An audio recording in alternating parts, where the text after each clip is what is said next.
নমস্কার বন্ধুরা, সোমাস কিচেনে সবাইকে স্বাগত। আজকের রেসিপি মাশরুম চিলি। 300 গ্রাম আমি মাশরুম ভালো করে ধুয়ে কেটে নিয়েছি। দেখুন 2 চামচ দেব চালের আটা, তারপর দেব 2 চামচ ময়দা, হাফ টিস্পুন দেব লাল লঙ্কার গুঁড়ো, হাফ টিস্পুন দেব গোলমরিচ গুঁড়ো, স্বাদ অনুসারে অল্প একটু নুন দেব। তারপরে সবগুলোকে একসঙ্গে মিশিয়ে নেব ভালো করে।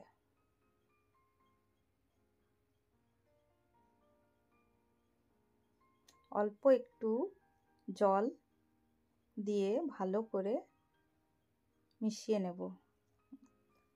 মাশরুমের গায়ে দেখবেন কোট হয়ে গেছে।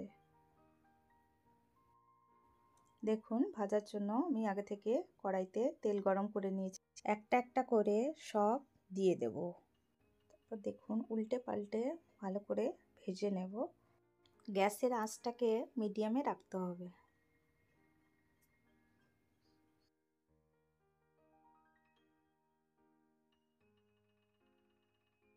দেখুন বন্ধুরা, এগুলো লাল করে ভাজা হয়ে গেছে। এবার এগুলো তুলে নেব।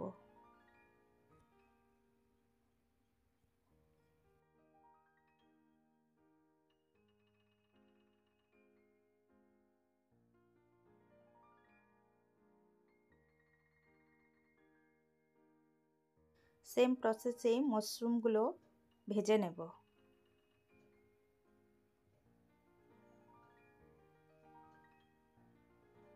ভাজা হয়ে গেছে, সব তুলে নেব।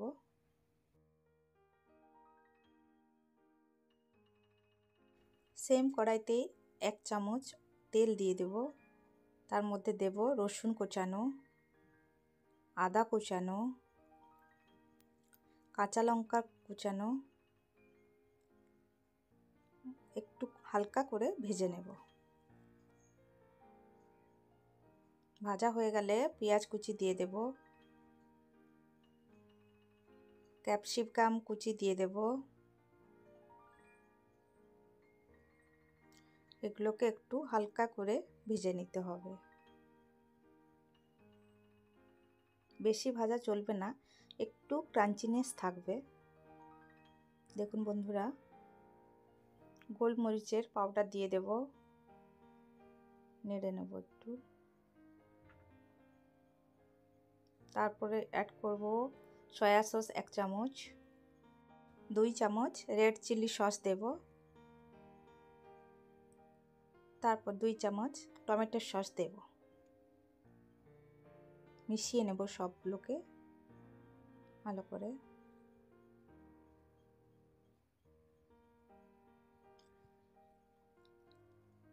এক চামচ ভিনেগার দিয়ে দেব।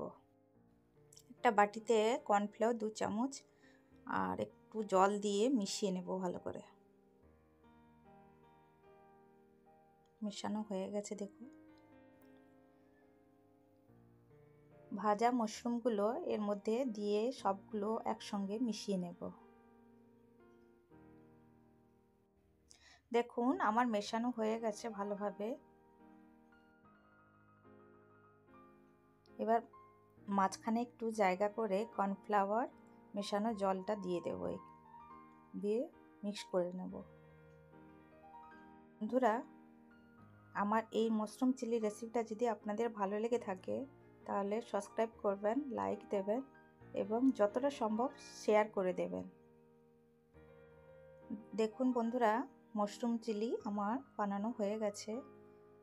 এবার একে একটা প্লেটে বের করে নেব।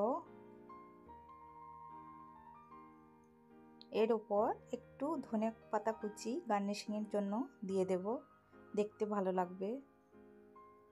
দেখুন, যে রুটি, পরোটা, ফ্রাইড রাইস যে কোনোর সাথে খুবই ভালো খেতে লাগবে। রেসিপিটা কেমন লাগলো আপনারা প্লিজ কমেন্ট করে জানাবেন।